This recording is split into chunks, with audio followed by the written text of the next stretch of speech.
1953 में दुनिया के सबसे पावरफुल देश ने एक बहुत ही सीक्रेट ऑपरेशन किया। उसका टारगेट कोई मिलिट्री बेस नहीं था, उसका टारगेट एक डेमोक्रेटिक देश की चुनी हुई सरकार थी।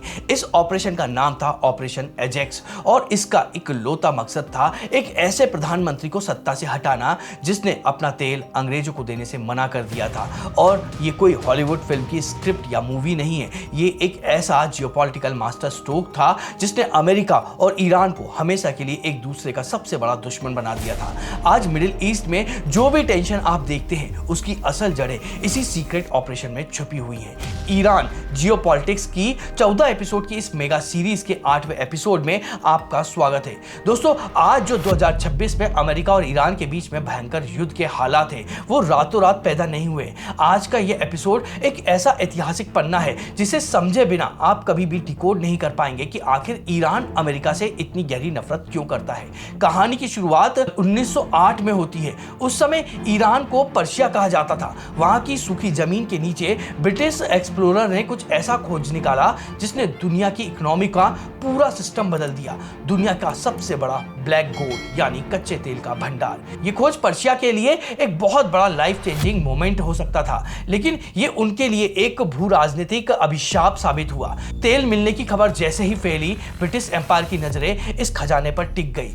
जो दर्शक इस सीरीज को शुरुआत से देख रहे हैं वो आसानी से डॉट्स कनेक्ट कर पा रहे होंगे। एपिसोड 4 में सिकंदर ने जो खौफ वेस्टर्न इन्वेजन का ईरान के अंदर पैदा किया था, वो डर अब कोई कहानी नहीं रहा था, बल्कि इस कच्चे तेल के खजाने की वजह से फिर से एक जिंदा हकीकत बन गया था। तुरंत एक कंपनी बनाई गई जिसका नाम रखा एंग्लो पर्शियन ऑयल कंपनी, जिसे आज हम ब्रिटिश पेट्रोलियम या फिर बीपी के नाम से जानते हैं। इस कंपनी ने पर्शिया की कमजोर सरकार के साथ में एक ऐसी डील साइन की जो पूरी तरह से वन साइडेड थी। डील के मुताबिक पर्शिया के तेल पर 100% कंट्रोल ब्रिटिश कंपनी का तो होगा। पर्शिया को अपने ही तेल के प्रॉफिट का सिर्फ 16% और साल में कुछ अमाउंट जो कि दिया जाएगा, बाकी 84% सीधा लंदन के खजाने में जाएगा। आप इसे ऐसे समझ सकते हैं कि आपके घर में कोई किराएदार रहने आया है और वो आपको घर के एक छोटे से कोने में रखकर पूरी प्रॉपर्टी का रेंट खुद वसूलना शुरू कर दे। ये एक पूरे देश का ओपन एक्सप्लॉयटेशन था। पर्शिया के वर्कर्स अपनी ही जमीन पर स्लेव की तरह बुरी तरह कंडीशन में काम कर रहे थे। दुनिया की सबसे बड़ी अबादन रिफाइनरी इराक में थी, लेकिन इराक के आम लोगों के पास में बेसिक फैसिलिटी तक नहीं थी। वहां ब्रिटिश अफसर आलीशान महलों में रहते थे। सब कुछ ब्रिटिश एम्पायर के कंट्रोल में था। लेकिन 1951 में ईरान की हिस्ट्री में एक बहुत ही बड़ा टर्निंग पॉइंट आया। ईरान की संसद में एक 70 साल के लीडर ने एक ऐसा बिल पेश किया जिसने लंदन से लेकर वॉशिंगटन तक हड़कंप मचा दिया। इनका नाम था मोहम्मद मोज़देक। मोज़देक कोई आम पॉलिटिशियन नहीं थे, वो ईरान के लोगों के लिए एक बहुत बड़े हीरो थे। 1951 में वो टाइम मैगजीन के मैन ऑफ द ईयर भी चुने गए थे। जब वो डेमोक्रेटिक तरीके से प्रधानमंत्री बने तो उन्होंने ईरान के तेल का नेशनलाइजेशन कर दिया। उन्होंने खुलेआम कह दिया कि एंग्लो पर्शियन ऑयल कंपनी का अब ईरान के तेल पर कोई लीगल राइट नहीं है। ईरान का तेल अब ईरान के लोगों का है। उनका सारा पैसा लंदन नहीं जाएगा बल्कि ईरान के डेवलपमेंट में लगेगा। इस डिक्लेरेशन के बाद में ईरान की पब्लिक के बीच में एक अलग ही एक्साइटमेंट था। उन्हें लगा कि बहुत सालों बाद उनकी असली इंडिपेंडेंस मिल गई है। लेकिन ब्रिटेन अपनी इस बहुत बड़ी इकोनॉमी को इतनी आसानी से नहीं छोड़ने वाला था। उन्होंने मोदेक को एक विलन की तरह प्रोजेक्ट करना शुरू कर दिया। ब्रिटिश सरकार ने ईरान पर बहुत भयंकर इकोनॉमिकल सैंक्शन लगा दिए। पूरी दुनिया को ईरान से तेल खरीदने से रोक दिया गया। ब्रिटिश नेवी ने ईरान के पोर्ट्स को पूरी तरह से ब्लॉक कर दिया। इनका इंपैक्ट ये हुआ कि ईरान की इकोनॉमी पूरी तरह से कोलैप्स हो गई। लोग जॉबलेस होने लगे और देश में क्राइसिस आ गया। ब्रिटेन को पूरी उम्मीद थी कि इस प्रेशर में मोदेक रिजाइन कर देंगे, लेकिन उन्होंने इंटरनेशनल कोर्ट में ब्रिटेन को चैलेंज कर दिया और वहां जीत भी दर्ज की। जब ब्रिटेन को लगा कि वो सीधे रास्ते से ईरान को नहीं झुका सकते हैं, तो उन्होंने दुनिया की सबसे बड़ी सुपर पावर से हेल्प मांगी, अमेरिका से हेल्प मांगी। अमेरिका और ब्रिटेन ने मिलकर एक बहुत ही सीक्रेट रेजिम चेंज का प्लान बनाया। इसी प्लान का कोड नेम था ऑपरेशन एजेक्स। इसे लीड कर रहे थे CIA के एक टॉप एजेंट केरमिट रूजवेल्ट। ये कोई डायरेक्ट मिलिट्री अटैक नहीं था, ये एक साइकोलॉजिकल वॉरफेयर था। CIA के एजेंट टूरिस्ट बनकर ईरान की राजधानी तेहरान पहुंचे।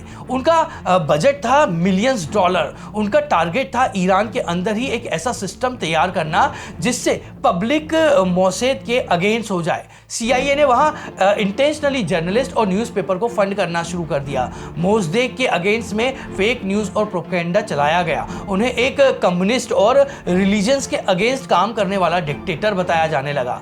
इसके साथ ही CIA ने लोकल गैंग्स को भारी पेमेंट देकर सड़कों पर प्रोटेस्ट करवाए। दुकानों को तोड़फोड़ की गई। आम लोगों के मन में एक साइकोलॉजिकल डर पैदा कर दिया गया कि मोसैद के राज में देश सेफ नहीं है। ये एक परसेप्शन का बहुत बड़ा गेम था और फाइनली 19 अगस्त 1953 को इस गेम का क्लाइमेक्स आया। CIA ने ईरान की आर्मी के कुछ टॉप जनरल को अपने साथ मिला लिया। इन जनरल्स ने आर्मी यूनिट के साथ में सीधा मोसदेक के घर को घेर लिया। कुछ ही घंटों में ईरान के इस हीरो को अरेस्ट कर लिया गया। उसकी चुनी हुई डेमोक्रेटिक सरकार को हटा दिया गया। अगले दिन जब ईरान की आम पब्लिक उठी तो उनके देश का पूरा सिस्टम बदल चुका था। यह सब इतना परफेक्ट प्लानिंग के साथ में हुआ कि बहुत सालों तक दुनिया को पता ही नहीं चला कि इसके पीछे CIA का मास्टर प्लान था। मोसदेक को हटाने के बाद में अमेरिका ने ईरान का कंट्रोल वहां के राजा यानी शाह मोहम्मद राजा पहलवी को दे दिया। शाह अब अमेरिका के लिए एक पपेट की तरह काम कर रहे थे। पावर में आते ही शाह ने ईरान के तेल का सौदा वापस वेस्टर्न कंपनीज के साथ में कर लिया। ईरान के लोगों का सपना एक बार फिर से टूट गया। ये कोई पहली घटना नहीं थी जब ईरान को किसी बाहरी पावर ने इस तरह से एक्सप्लॉइट किया गया हो। याद है आपको, हमारे एपिसोड 4 में हमने देखा था कि कैसे अलेक्जेंडर ने पर्सपोलिया को जलाकर ईरान की वेल्थ को लूट लिया था। हिस्ट्री वापस उसी मोड़ पर आकर खड़ी हो गई थी। ईरान के अपने ही रिसोर्सेस उसके लिए एक बड़ा श्राप बन गए थे।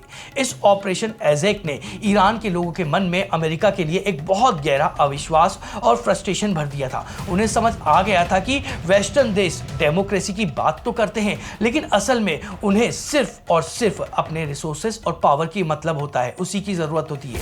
ये फ्रस्ट्रेशन 26 साल तक ईरान के लोगों के अंदर एक साइकोलॉजिकल प्रेशर की तरह काम करता रहा। एक ऐसा फ्रस्ट्रेशन जो 1979 में एक बहुत बड़े रेवोल्यूशन के रूप में फटने वाला था।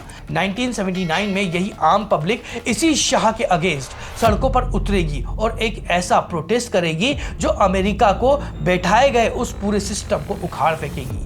1953 में उस सीक्रेट ऑपरेशन ने जिस फ्रस्ट्रेशन का बीज बोया था वो 26 साल बाद अमेरिका के लिए एक सबसे बड़ा थ्रेट बन गया। लेकिन 1979 में इराक के अंदर ऐसा क्या ट्रिगर हुआ जिसने वहां के लीडर्स को खुलेआम अमेरिका को चैलेंज करने की पावर दी। और आज के टाइम में जो सैंक्शंस और टेंशन हम देख रहे हैं उसका उस 1979 के रेजोल्यूशन से क्या कनेक्शन था, इसे हम बहुत ही डिटेल से अपने अगले एपिसोड में समझेंगे। अगर ये वीडियो आपको पसंद आया तो उसको लाइक करिएगा, अपने साथियों के साथ में शेयर करिएगा और कमेंट को स्वैप करके हाइप नाम का एक नया ऑप्शन आया था उसको हाइप भी करिएगा और साथ में हमारे चैनल को सब्सक्राइब भी करिएगा। और साथ में ही अगले एपिसोड का जो लिंक है वो आपको स्क्रीन पर दिख रहा होगा। इसके साथ में ही मैं उसके एपिसोड के लिंक को डिस्क्रिप्शन में डाल दूंगा और कमेंट में भी डाल दूंगा, तो आप वहां जाकर भी उसको देख सकते हैं। तो चलिए मिलते हैं अगले एपिसोड में।